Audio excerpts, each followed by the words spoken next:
Welcome, friends. You're on the Ruslan Belov channel, and today we're breaking down the situation on the front as of June 17th, 2026.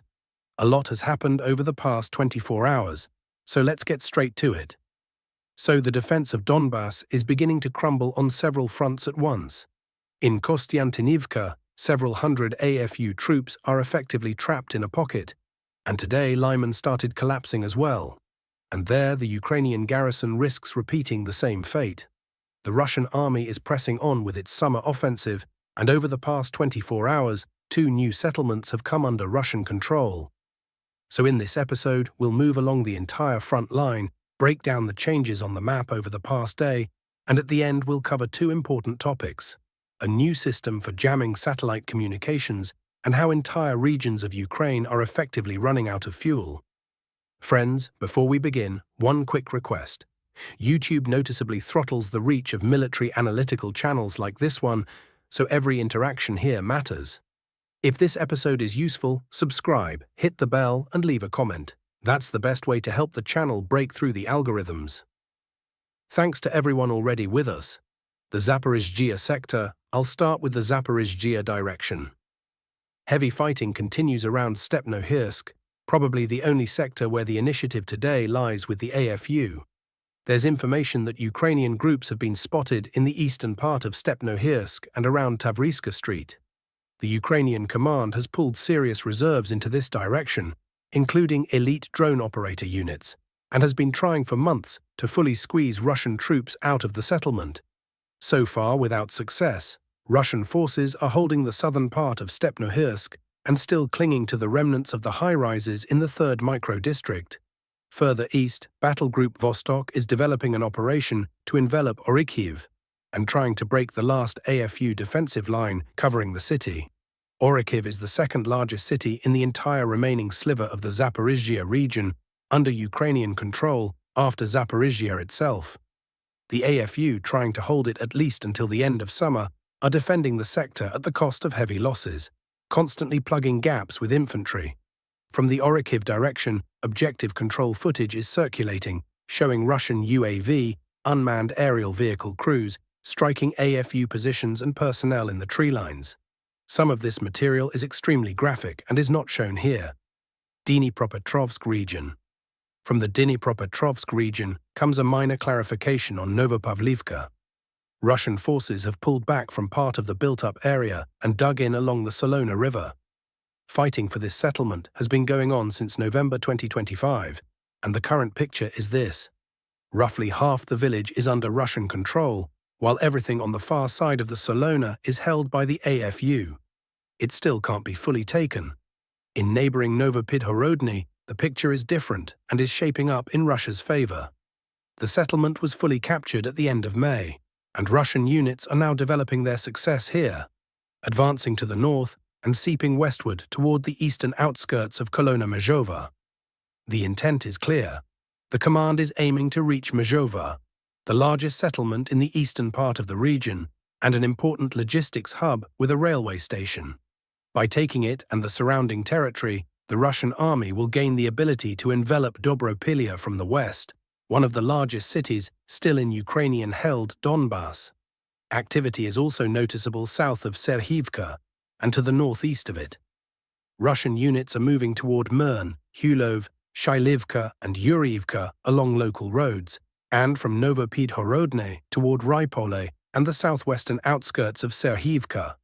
In other words, Russian forces are widening the front of the offensive in a northwestern direction, deeper into the Dnipropetrovsk region. Against this backdrop, the Ukrainian side has declared mandatory evacuation of a whole series of settlements on the Zaporizhzhia and Dnipropetrovsk fronts.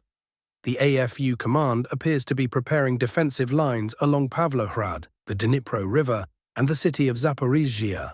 Fearing that Russian forces advancing from Pokrovsk could reach artillery range of Pavlohrad, a key hub of southeastern Ukraine, the approaches to Dnipropetrovsk from the south and east, Russian forces are advancing confidently toward Dnipropetrovsk. An envelopment of the village of Mern is underway, and to the east the AFU front is beginning to fall apart.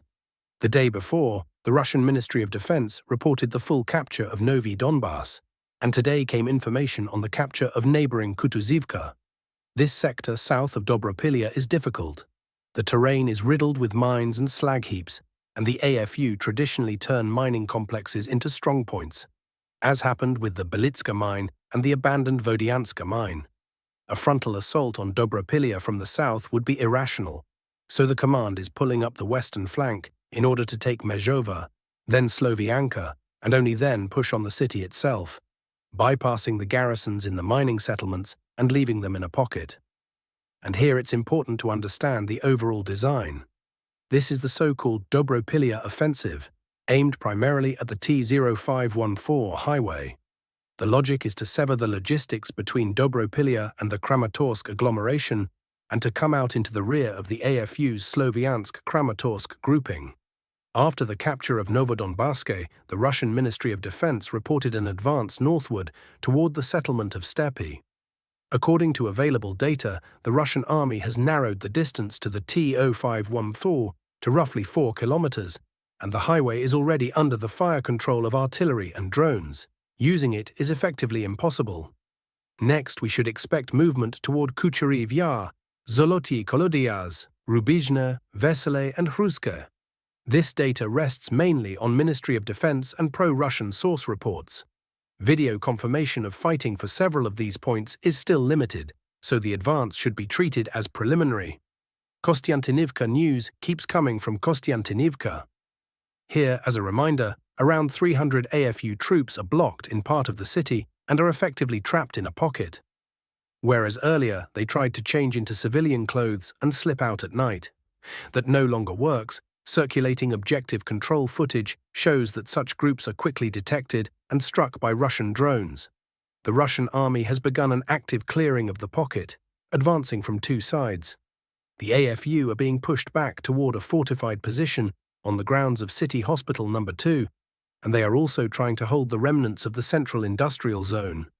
But the chances are slim. A couple of days ago, the last supply route from the direction of Molokaka was cut, and the garrison no longer has any normal logistics. The AFU are holding on, barely, only in the Novoselivka and Chervony micro-districts, but the situation there is critical too. Russian assault groups are infiltrating the private housing sector and trying to squeeze the enemy out of their strongpoint in School No. 9 and the neighboring boarding school. It's important to understand that information about advances always comes with a delay. Nobody will give away their position in the moment. So it's quite likely that Russian forces have in fact pushed deeper, and we should expect news from here in the coming days. One thing is clear, the city won't hold until the end of summer, and possibly not even until the end of the month. Mala Piskunivka and the push toward Mykolaiivka. The second settlement taken today is Mala Piskunivka, also known as Korsunivka. Russian troops managed to enter it from the previously captured Kriva Luka, moving along the Siversky Donets, and fully occupy the village. Published footage of the fighting for the settlement shows, in its final seconds, at least 3 episodes of flags being raised in different parts of the village.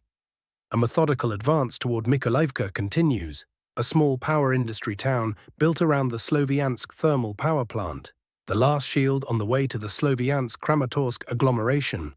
Along this same sector, strikes are being delivered on Mykolaiivka, and the assault on Ryolexandrivka continues. And honestly, it's hard even to imagine what the fighting for these two merged cities will be like.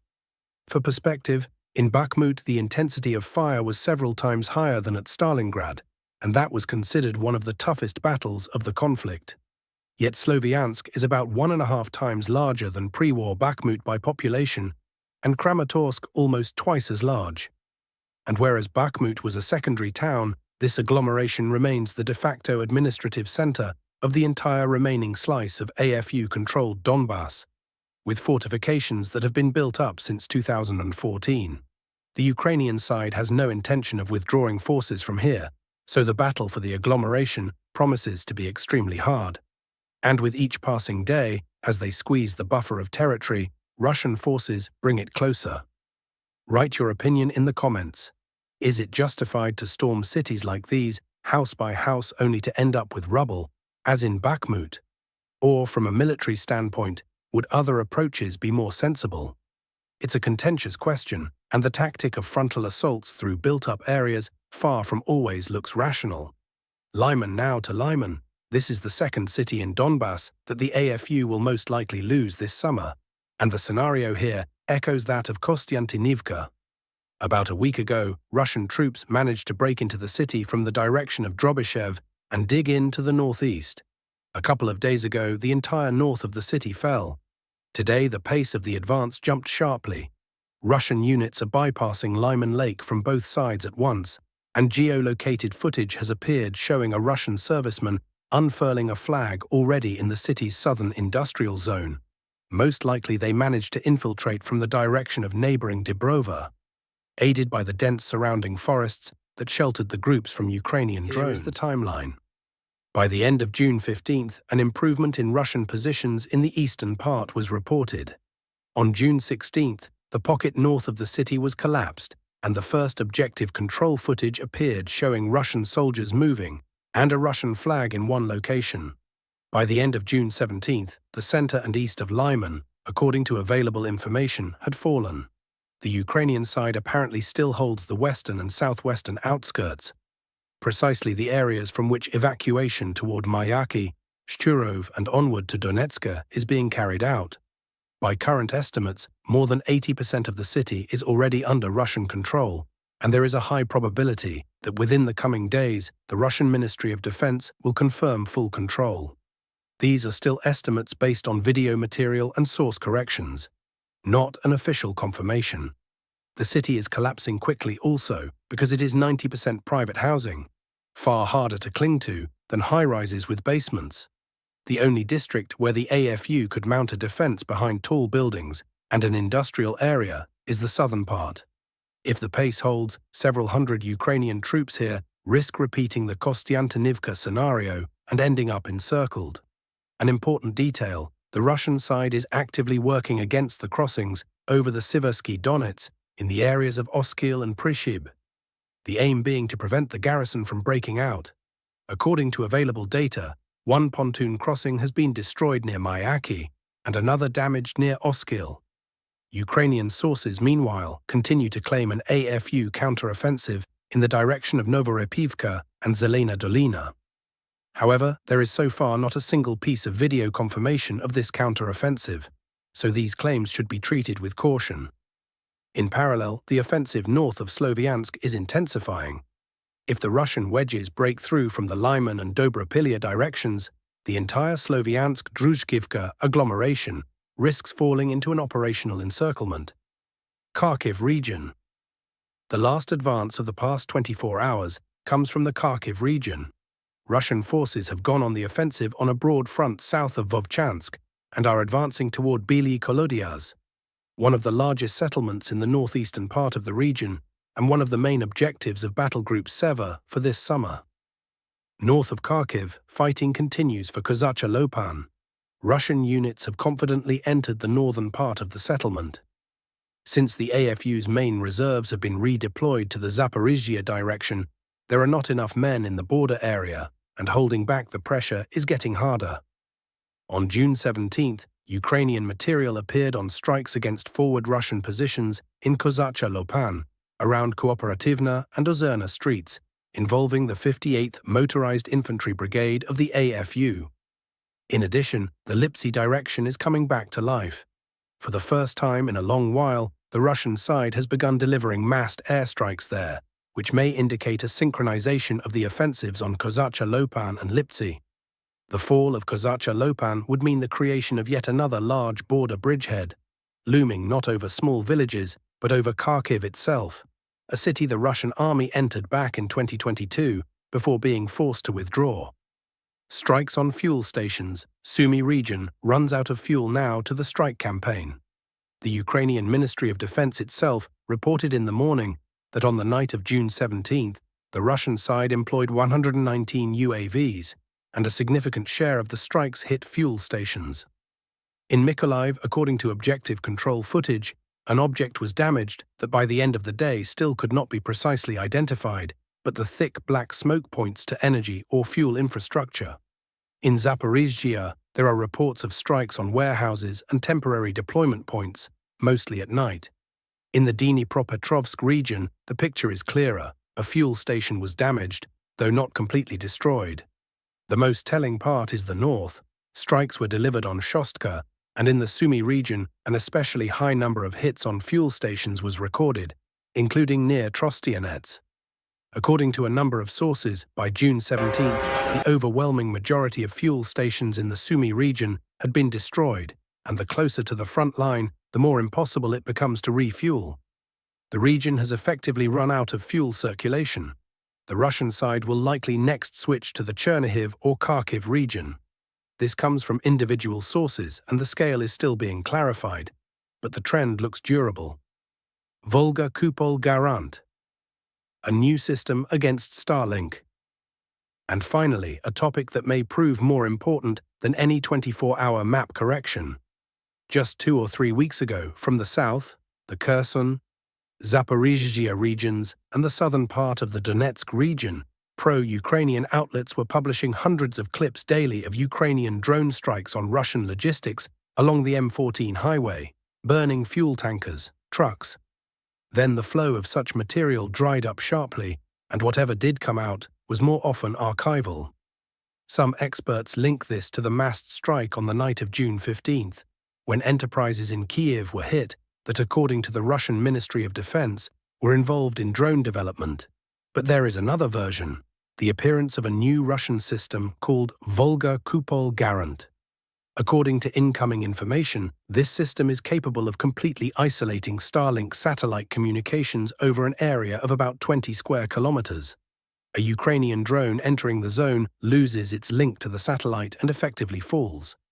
By available data, these complexes are being deployed across the Kherson, Zaporizhzhia regions, the south of the Donetsk region, and Crimea. Having discovered its aircraft falling for no apparent reason, the Ukrainian side reduced the intensity of its drone use, including systems with elements of artificial intelligence, and declared a hunt for these complexes. Footage has already appeared from near Melitopol and Primorsk, where the Ukrainian side claims strikes on such stations using hundreds of drones networked together via mesh networks, since Starlink does not work in the zone. At one position, judging by the material, a piece of equipment was damaged or destroyed. Pro-Russian experts, however, call such hunting extremely costly and ineffective, precisely because of the need to put masses of drones in the air on mesh links.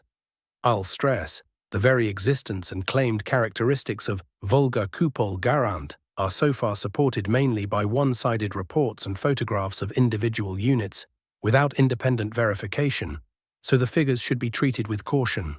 But if conveyor line production is established, it can't be ruled out that within a year the Russian side could substantially complicate Starlink's operation over Crimea, the Zaporizhzhia and Kherson regions, and Donbass.